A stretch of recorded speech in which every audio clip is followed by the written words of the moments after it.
Michael, great to have you. Thank you. So, what's your story? Well, I actually started in advertising about 20 odd years ago in Bondi, amusingly enough. All right.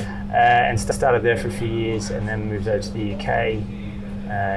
Moved out of that into more kind of creating technology and experiences and things like that. Went back and did a master's at a design school and thought, I quite like this design stuff. And as a part of my master's, I invested in a startup. So I got really into everybody was talking about products and services, and I was like, what about businesses? And so that was interesting for a couple of years, and then went into consulting to teach big businesses how to build startups and products and services. And now I'm back trying to figure out what's next.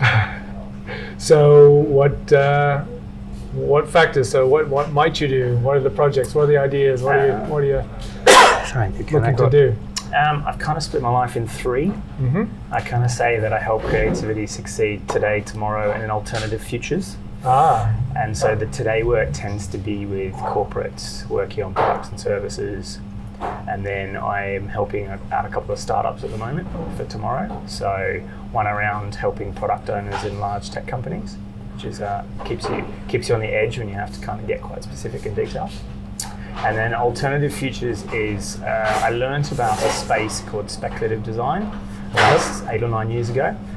The easiest way to explain it is Black Mirror is an example of it. So take something now and think about maybe a dystopian or protopian future. And so I run a group around different little side projects on how we push things like climate change or how to put it into kind of the public. So I've got a few side projects on that at the moment, just for fun. Yes, well, as you know, I'm a futurist, so I believe in the power of exploring possible futures. Mm-hmm. So you spent all this time overseas, being a big important person, and you came back to Bondi. So why Bondi? I've always loved it here. I guess I always came back. And I think there's an essence of being at the beach, but also close to the city at the same time. It kind of feels like a cheat. And then I think the second thing is there's always a young energy here.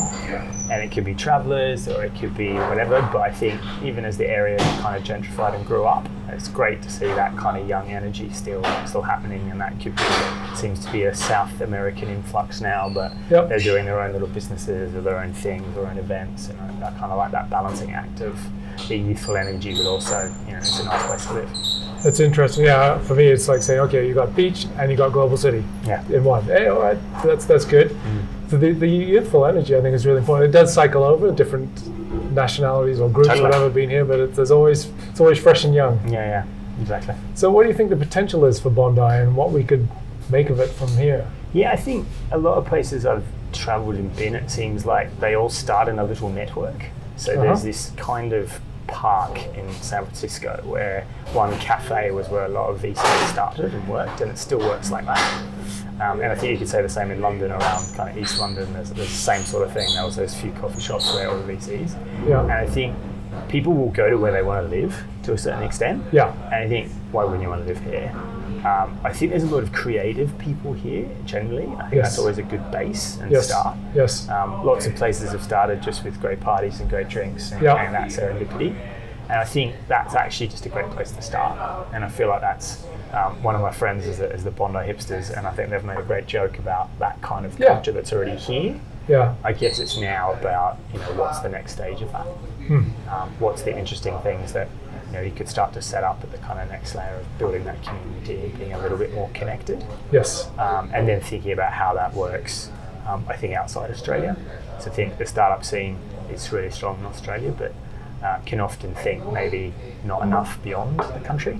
I have an investor mate who says the Kiwis tend to think about international before the Aussies do. Yeah. It's like, it's actually a great place to live. We have great regulatory, the government's supporting a lot of things. So I think, even if it's in this small network we have here, how do we start to think global, making sure we are thinking global? And that's all for me. It's always like this phrase, world-class innovation out of Bondi, so you've got to have that global frame. Yeah. But having you here, we can help design that. I hope. For sure. Awesome. Great. Thanks so much, Michael. Thanks, Ross.